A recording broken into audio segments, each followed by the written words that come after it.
Good idea. Yeah, great. Thanks, Hamilton. Hi! Welcome to VKIDS and happy Easter. It is so great to have you all with us. I'm here again in my apartment. I've got Hamilton here with me as well. He's wearing his bow tie because it's Easter Sunday, so he thought he'd dress up a little bit. So thanks for that, Hamilton. I'm really excited that you're here. We've got so much fun stuff for you this morning. So let's get going. First of all, we've got the God Spot. All right, so now is the time for the God Spot. I would say this is my most favorite part of Sundays, and this past week some of our VKids got together via Zoom and they shared what God has been doing in their life this past week. Check it out. This is mine. It says, I will also share with God. Glitter shines down from heaven. Faith, victory. God is trust. And I did something in the middle, and that's what I made. This is mine. And Joe has another one too. This is also Joanne. I usually pray for the whole world at nighttime when I'm about to fall asleep.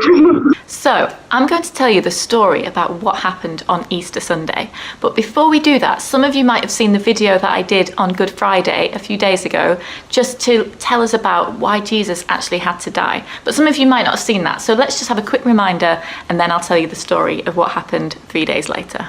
Hi everyone, it's Fiona here. So today it is Good Friday, isn't it? Which is the day that we think about when Jesus died on the cross. But I'm sure some of you might be wondering, why did Jesus actually have to die? Which is a really good thing to be wondering. So I thought I might do a little bit of an experiment here to try and explain that to you. So I've got a few different things here. I've got Hamilton to help me as well. I've got a candle on this plate. Now this candle is going to represent Jesus because Jesus is the light of the world.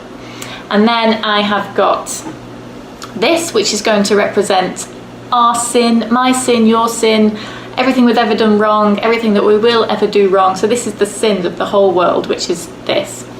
And here, this penny is going to represent us, me and you. Okay, so I'm going to put the penny here.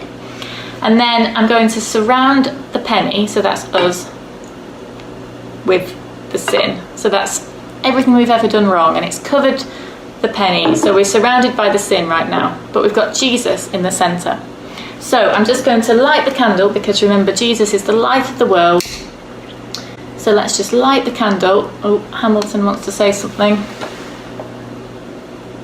Yeah, Hamilton has just reminded me that I should say to not try this at home unless you have an adult with you. Okay, so no lighting candles at home. Okay, so we've got Jesus, the light of the world. And we've got the sin surrounding him, and we've got us in here as well, and we've got sin surrounding us. Now on Good Friday, when Jesus died, so I'm going to put out the candle and we think about the fact that Jesus died on Good Friday. And we're going to see what happens to the sin that's surrounding us as I put out the candle, which is Jesus.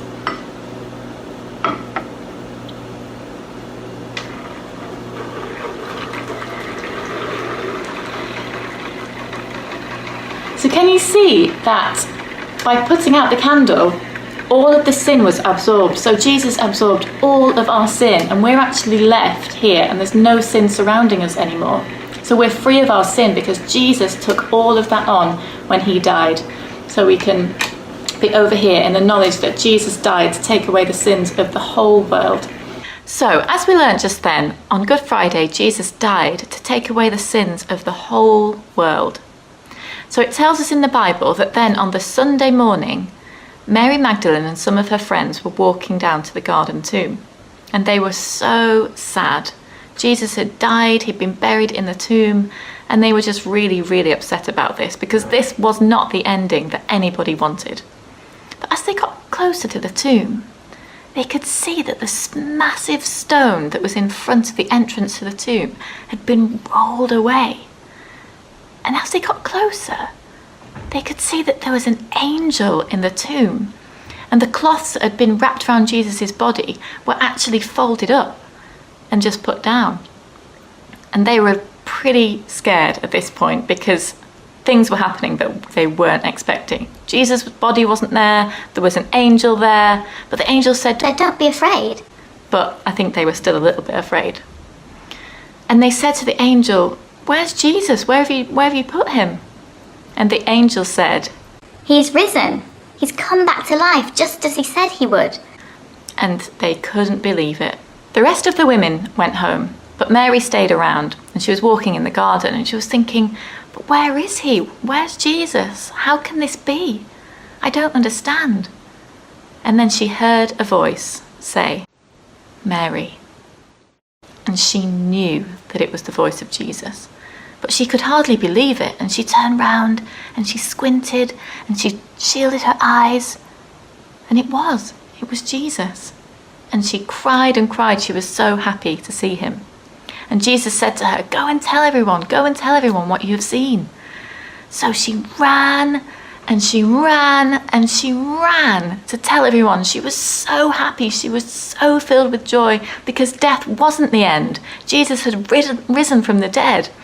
And she went to find people to tell them, and she thought, they're not going to believe this. And actually, some of them found it very difficult to believe. But the great news was that Jesus had defeated death. He'd risen from the dead to save the whole world. And that's what we're celebrating today on the day of Easter. On Easter Sunday, this is why we celebrate new life, because Jesus rose from the dead. Happy Easter Sunday, everyone. I am so excited to be here and talk with you guys about the Easter story.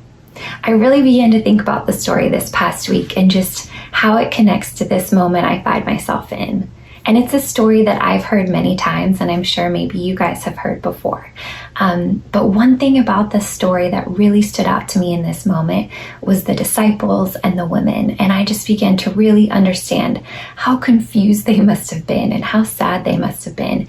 Is they thought that things were going to work out completely differently. And I really began to just connect to that, because that's how I feel right now, that being home and it's just been confusing, and I found myself sad and not understanding what God is doing. And that may be how you're feeling right now. But something that also really stood out to me about the story were two things, is that God was so much bigger, and He always had a bigger plan than anyone could have imagined or understood at the time. And I really began to sense that that was true for this moment that I found myself in. And the second thing is that Jesus overcame everything, and that now we have a promise that we can overcome things in our life, things that may seem hard and things that may seem just big, that through the cross, Jesus has given us the power through the Holy Spirit to overcome things. And so on this Easter Sunday, wherever you find yourselves, you may be celebrating or you may be sad, that's okay. But there's a promise on this Easter Sunday, and a promise through the work of the cross that we can overcome things with Jesus. And that I just want to celebrate that today. And also say that He has risen indeed. So now is our response time. And this is a time where we begin to think about the story and just what maybe God could be speaking to us about in this time. And as I began to think about Easter Sunday, I really began to think about the promise of the cross, that Jesus overcame everything, and that He now, through His Holy Spirit, can help us overcome things in our life. So I would love for you guys to sit down as a family and talk about things that you would want to surrender to Jesus and surrender to the cross with that promise in mind. And I think there's a lot of different ways that you can approach this. You can create something, maybe have a cross that you make and put things on that cross, and just pray and remember that God gives us a promise through Jesus that we can overcome things. I know for me, fear is a big part of my life, and that's something that I want to surrender to God. Fear of the unknown, fear of things just not working out the way that I want. And that's something that in this season I am going to put on the cross, with the reminder that I can overcome it with the power of the Holy Spirit. And we've been hearing from you guys and have just loved it so much. We've loved the art that you sent and the videos that you sent. And so if you want to send us anything, please email us at vkidds@vintagechurchla.com. I send all my love and I miss you guys. Happy Easter Sunday.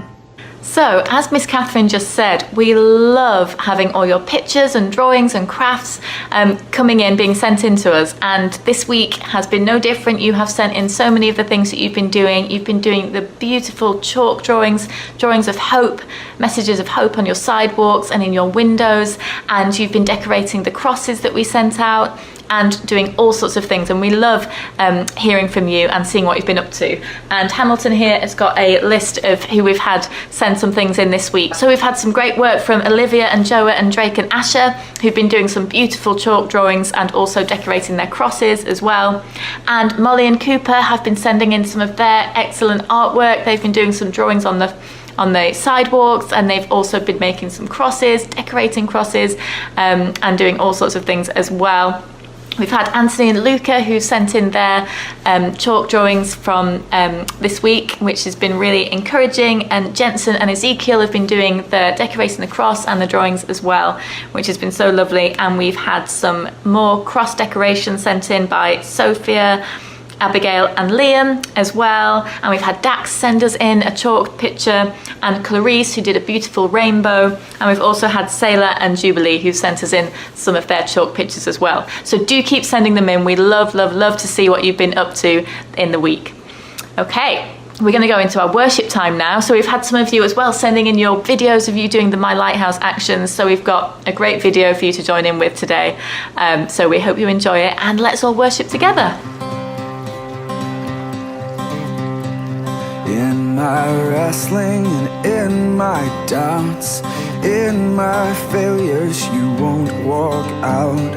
Your great love will lead me through.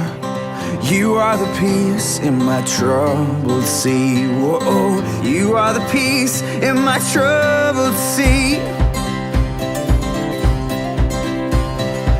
In the silence, you won't let go. In the questions, your truth will hold. Your great love will lead me through. You are the peace in my troubled sea. Whoa, you are the peace in my troubled sea. My lighthouse, shining in the darkness, I will follow you. My lighthouse, I will trust the promise. You will carry me safe to shore, safe to shore, safe to shore, safe to shore. I won't fear what tomorrow brings. With each morning I'll rise and sing. My God's love will lead me through.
has been so much fun meeting up with you online again today, and don't forget to check out our follow-up curriculum with all our fun activities, which is at vintagechurchla.com/VKIDS, and that's where you can check out all the activities for the week. And also Hamilton. Oh yeah, thank you. Yes, Hamilton was just saying that he's been really enjoying meeting up with you on our online meetups this week, our God Spot, our Praise Party online, and he just said, don't forget to get your parents to check their emails, because that's where they'll find the information about how to log in to those meetings there. So all that's left to say is have a fantastic Easter, enjoy the rest of your day, enjoy celebrating that Jesus is risen from the dead and that he is alive. And it's goodbye from Hamilton, and it's goodbye from me, and I look forward to seeing you next week and in the week online. Bye!